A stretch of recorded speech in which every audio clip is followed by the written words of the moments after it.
আমাদের ভাগ্য নির্ধারণ হয় কোন রাতে? শবে কদর বলছে এলাকার মানুষ, সারা দেশে মানুষ তো জানে শবে বরাত।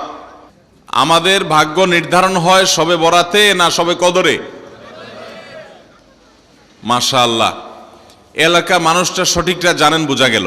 শবে বরাতে যত মানুষ মসজিদে আসে আমাদের দেশে, সারা বছরের অন্য কোন রাত দিন অন্য কোন সময় এত মানুষ মসজিদে আসে, কারণ কি? শবে বরাতে মানুষ মসজিদে বেশি আসে কেন? সারা দেশের মানুষ তো জানে ভাগ্য নির্ধারণ হয় শবে বরাতে।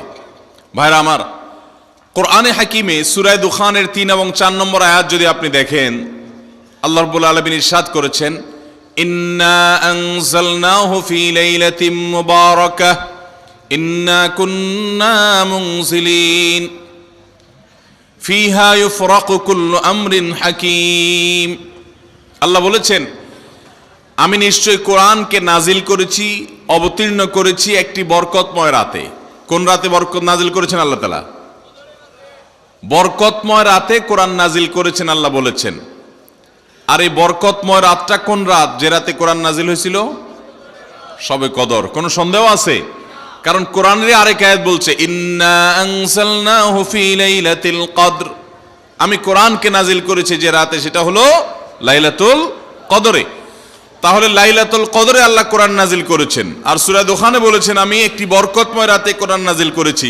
তাহলে এখানে বরকতময় রাত বলতে যে লাইলাতুল কদরকে বোঝানো হয়েছে, সেটা দিনের আলোর মতো পরিষ্কার, ঠিক কিনা বলেন? এরপর আয়াত আল্লাহ বলেছেন, ফিহা ইউফরাকু কুল্লু আমরিন হাকিম, এই বরকতময় রাত যে রাতে কোরআন নাজিল হয়েছে অর্থাৎ লাইলাতুল কদর, সেই রাতেই সমস্ত গুরুত্বপূর্ণ হিকমাপূর্ণ বিষয়গুলো সব ধার্য হয়ে থাকে, নির্ধারণ হয়ে থাকে। এই আয়াতের আলোকে বোঝা যায় মানুষের ভাগ্য সারা বছরের যেটি লিপিবদ্ধ হওয়ার কথা, সারা বছরের যে বাজেট হওয়ার কথা, সেটা হয়ে থাকে লাইলাতুল কদরে, শবে কদরে। মধ্য শাবানের রাত, এ রাতে আল্লাহ তাআলা মানুষকে সাধারণ ক্ষমা ঘোষণা করেন।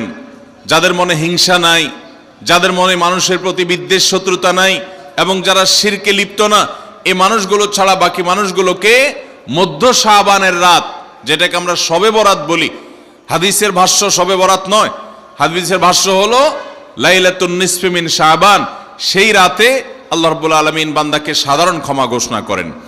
এটা একটা ভিন্ন বিষয়, কিন্তু বছরের সবচেয়ে শ্রেষ্ঠ রাত হলো লাইলাতুল কদর, যেই রাতে আল্লাহ তাআলা বান্দার ভাগ্য ঠিক করেন। এই রাতে যে ভাগ্য আল্লাহ নির্ধারণ করে থাকেন, সেই নির্ধারণটা যেন আমাদের অনুকূলে হয়, সেই নির্ধারণটা যেন আমাদের জন্য কল্যাণকর হয়। আল্লাহ যেন আমাদের ভাগ্যে ভালো কিছু লেখেন, খারাপ কিছু যেন না লেখেন। আল্লাহ যেন তাকদীরে আমাদেরকে ভালো কিছু দেন, মন্দ কিছু থেকে বাঁচিয়ে রাখেন। সেজন্য আমরা সবাই কামনা করি কি করি না? শুধু করি তা না, শবে বরাতে যত মানুষ মসজিদে আসে আমাদের দেশে, সারা বছরের অন্য কোন রাত দিন অন্য কোন সময় এত মানুষ মসজিদে আসে, কারণ কি? শবে বরাতে মানুষ মসজিদে বেশি আসে কেন? কি কারণে আসে বলেন দেখি? সবচেয়ে বেশি মানুষ মসজিদে আসে কোন দিন? শবে বরাতে। কেন এই দিন বেশি আসে কেন? না একজন করে সিন্নি খাওয়ার জন্য? না, সিন্নি তো অন্য দিনও দেয়। এই রাতে বেশিরভাগ মানুষ মসজিদে যায় বা ইবাদত বন্দেগী করে যার যার মতে করে। বেশিরভাগ মানুষের ধারণা হলো যে এই রাতে ভাগ্য ঠিক হয়। যেহেতু ভাগ্য ঠিক হয়, ভাগ্য নির্ধারণ হয়, সেই জন্য এই রাতে মসজিদে যায়, ভিড় জমায়, যে একটা রাতে ইবাদত বন্দেগী করে যদি ভাগ্যটা নিজের অনুকূলে লিখে নেওয়া যায়, সারা বছরের ভালো কিছু লেখায় নেওয়া যায়, তাহলে তো সারা বছর ভালো থাকা যাবে। এই জন্য ওই একটা রাতে একটু বেশি ইবাদতবন্দি করার চেষ্টা করে, ঠিক না বে ঠিক? ভাইরা আমার, প্রথম কথা হলো ভাগ্য নির্ধারণ এই রাতে নয়, বরং লাইলাতুল কদরে হয়। দ্বিতীয় কথা হলো ভাগ্য নির্ধারণের জন্য একটা রাত মসজিদে গিয়ে ইবাদত বন্দেগী করলেই আমার ভাগ্য নির্ধারিত হয়ে যাবে বা ভাগ্য ভালো কিছু লেখা হয়ে যাবে ভাগ্যে, এরকম কোনো কথা কোরআন বা হাদিস থেকে পাওয়া যায়? কোরআন হাদিসে কি পাওয়া যায়? সূরা নাহাল আয়াত নম্বর 97, সূরার নাম সূরা নাহাল আয়াত নম্বর কত? 97। আল্লাহ রাব্বুল আলামিন ইরশাদ করেছেন, মান আমিলা সালিহাম মিনকুম মান আমিলা সালিহাম মিন যাকারিন আও উনসা ওয়া হুয়া মুমিন। পুরুষ হোক আর নারী হোক, যে কোনো ব্যক্তি যদি ঈমানদার অবস্থায় ভালো কাজ করে, পুরুষ হোক কিংবা মহিলা, যে কেউ যদি ভালো কাজ খুঁটে খুঁটে খুঁটে নেক আমল করে, ভালো ভালো নেক কাজ, কোরআন হাদিসে নির্দেশিত কাজ, আল্লাহ যা করতে বলেছেন, রাসূল সাল্লাল্লাহু আলাইহি ওয়াসাল্লাম যা করতে বলেছেন, যদি সে কাজগুলো করে, এমত অবস্থায় করে যে সে ঈমানদার, অর্থাৎ ঈমান থাকতে হবে, ঈমান আছে এই অবস্থায় যদি নেক আমল করে, তাহলে কি হবে?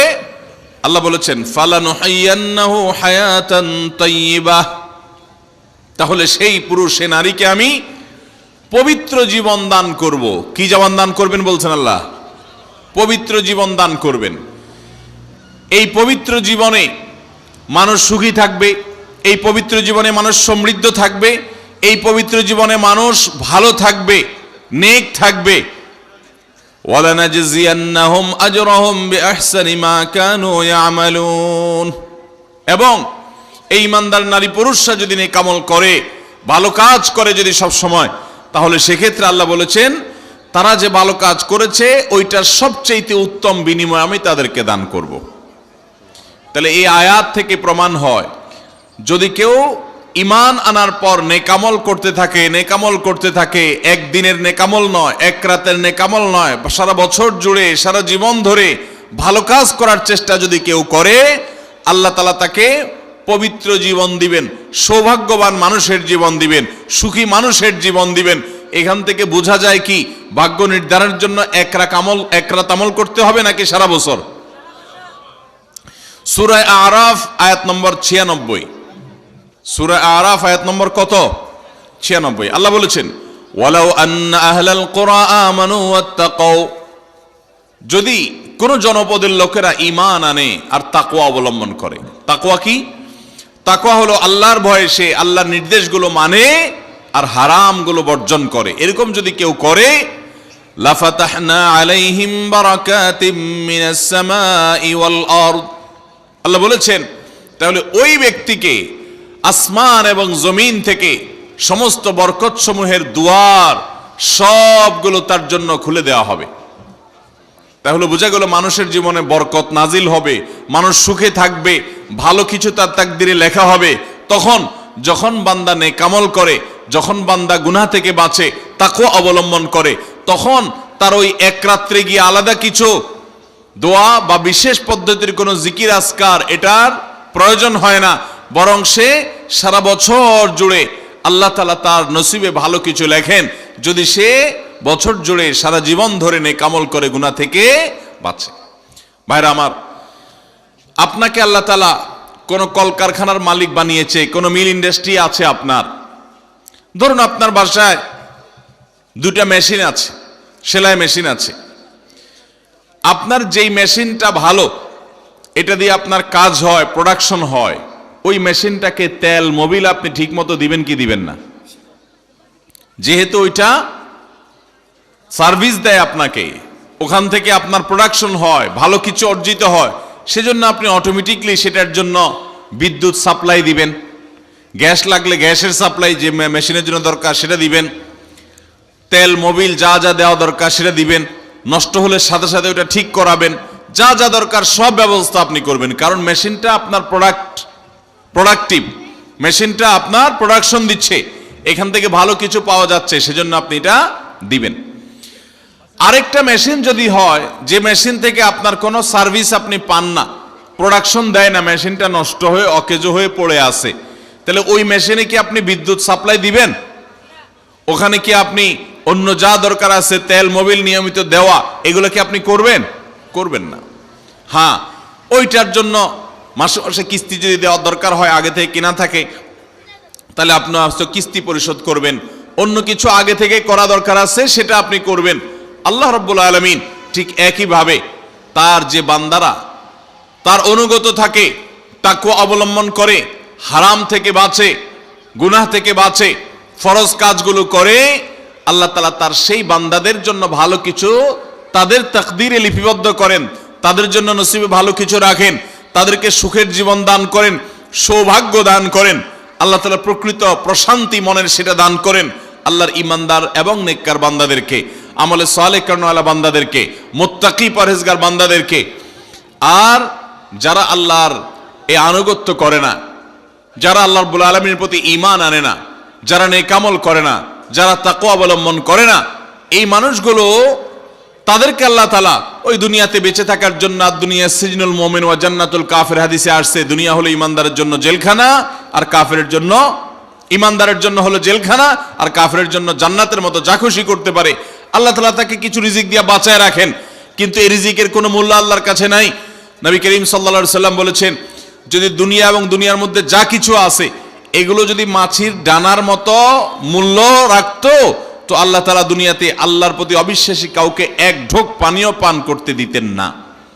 এখান থেকে বোঝা গেল এই দুনিয়ার যত কিছু আমরা ভোগ করি এগুলো আল্লাহ রাব্বুল আলামিনের কাছে এগুলো 2 পয়সার কোনো দাম নাই। বিশেষ করে যারা আখিরাতে বিশ্বাসী না, যারা আল্লাহর প্রতি ঈমান নাই, সে কাফেরদের জন্য এগুলো আল্লাহ তাআলা দিয়ে থাকেন, কারণ এগুলো সামান্য সময়ের ভোগ, অনন্ত অসীমকালের সুখ এবং দুনিয়ার প্রকৃত প্রশান্তি, এটা আল্লাহ শুধু তার ইমানদার বান্দাদের জন্যই বরাদ্দ করে রেখেছেন। তো এই আয়াত থেকে, হাদিস থেকে বোঝা যায় যে ইমানদাররা যখন নেক আমল করবে তাদের জন্য আল্লাহ তাআলা নসিবে ভালো কিছু দিবেন, তাদের জন্য আল্লাহ তাআলা তাদের ভাগ্যে ভালো কিছু দিবেন, তাদের ভাগ্য সুপ্রসন্ন হবে। আর যদি কেউ বদামল হয় তাহলে আল্লাহ রাব্বুল আলামিন তার জন্য প্রকৃত প্রশান্তি, আসল সুখের ঠিকানা, সেটা আল্লাহ তাআলা তাদেরকে কখনো দিবেন না।